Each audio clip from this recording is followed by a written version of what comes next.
Doctor Faisal आज़ाद के बयानात के लिए डॉक्टर साहब के ऑफिशियल चैनल फैसल आज़ाद को सब्सक्राइब कीजिए। सहाबा इकराम को जो स्टेटस अल्लाह ताला ने दे दिया है ना, रज़ी अल्लाहु अन्हुम व रज़ू अन, वो स्टेटस अब किसी और का नहीं हो सकता। ऐसा नहीं है कि आप किसी को रज़ी अल्लाहु अन्हुम व रज़ू अन कह नहीं सकते, यानी कि कुफर हो जाएगा। आप कह सकते हैं, किसी भी बुजुर्ग के बारे में कह सकते हैं, दुआया जुमला है, लेकिन ये दुआया जुमला जिनके लिए कन्फर्म साबित है वो सिर्फ और सिर्फ सहाबा इकराम है। जैसे वो जीम जहलम के जीम जाहिल ने कहा कि जी रज़ी अल्लाहु अन्हुम व रज़ू अन कोई भी हो सकता है, जो भी उस तरीके पर चलेगा जो अल्लाह और उसके रसूल ने बताया हुआ है, सिराते मुस्तकीम है, अनअमता अलैहिम, इनाम याफ्ता लोगों का तरीका है और रास्ता है, उस पर चलने वाला, उसको आप रज़ी अल्लाहु अन्हुम व रज़ू अन कह सकते हैं। हम सब रज़ी अल्लाहु अन्हुम व रज़ू अन हो सकते हैं। मैंने कहा यार कैसी बेशर्मी की बात है। दिल तो मेरा चाहता है कि मैं बहुत सख्त किस्म का जुमला इस्तेमाल करूं, लेकिन क्या करूं, हमारी तरबियत इसकी इजाज़त नहीं देती, हमारा इल्म हमें इसकी इजाज़त नहीं देता और हमारी जो एक निस्बत है वो इजाज़त नहीं देती। वरना ये क्या चीज़ है, ये क्या पिद्दी और क्या पिद्दी का शोरबा। तो मैं अपने आप को कंट्रोल करता हूं, बहुत कंट्रोल करता हूं कि यार ये जुमला कोई सख्त बोल के इनको तो मैं चिढ़ा सकता हूं, इनकी तो मैं चीखें निकलवा सकता हूं, लेकिन यार ये हमारे स्टेटस के खिलाफ है, ये उलमा के स्टेटस के खिलाफ है, ये दीनदारों के स्टेटस के खिलाफ है। तो बात वही करो जो अल्लाह के नबी सल्लल्लाहु अलैहि वसल्लम ने हमें तरीक समझाया है, जो कुरान ने हमें तरीका दिया है कि किसी दुश्मन के साथ भी अगर बात करनी हो तो ऐसे तरीके से करो कि वो तुम्हें अपना दोस्त समझे।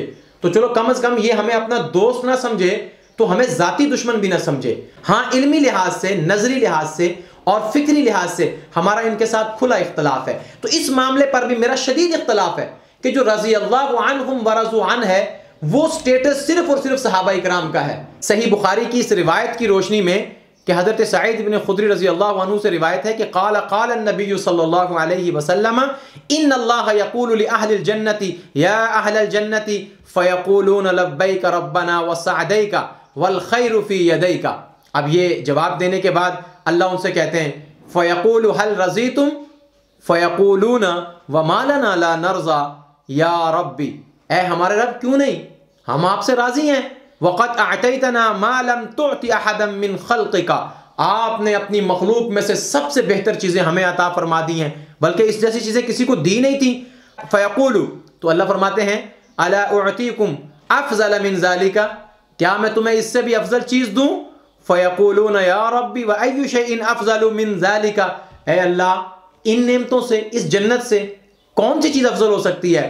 तो अल्लाह फरमाएंगे उहिल्लु अलैकुम रिज़वानी फला अस्खतु अलैकुम बअदहु अबदा, और इससे भी बढ़कर जो इनाम है, जो नेमत है, वो मेरी रज़ा, मेरी खुशनुदी है, जिसके बाद मैं कभी भी तुमसे नाराज नहीं हूँगा।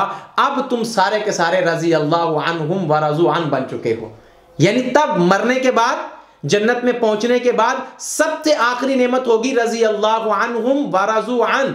तो सहाबा इकराम को ये नेमत अल्लाह ने दुनिया में अता फरमाई है, ये लक़ब उनको अल्लाह ने कुरान मजीद में अता फरमाया है। लिहाजा सारी दुनिया के लोग इकट्ठे होकर आ जाएं, औलिया, अस्फिया, अज़किया, अतकिया, सारे के सारे किसी एक सहाबी का भी मुकाबला नहीं कर सकते, चूंकि सहाबी वो है जो रज़ी अल्लाहु अन्हुम व रज़ू अन कन्फर्म जन्नती है, कन्फर्म अल्लाह से राजी है और कन्फर्म उससे अल्लाह राजी है। बाकी जितने भी लोग जिंदा खास तौर पर, उनसे तो पता ही कोई नहीं, आज अल्लाह राजी है कल नाराज हो जाए। हमारे आमाल ऐसे हैं, सहाबा इकराम के स्टेटस को कोई बंदा अपने ऊपर लगाने की कोशिश ना करे। ये सिर्फ और सिर्फ सहाबा इकराम को सजता है, उन्हीं के साथ जचता है, इसलिए उनको रज़ी अल्लाहु अन्हुम व रज़ू अन तस्लीम कर लो।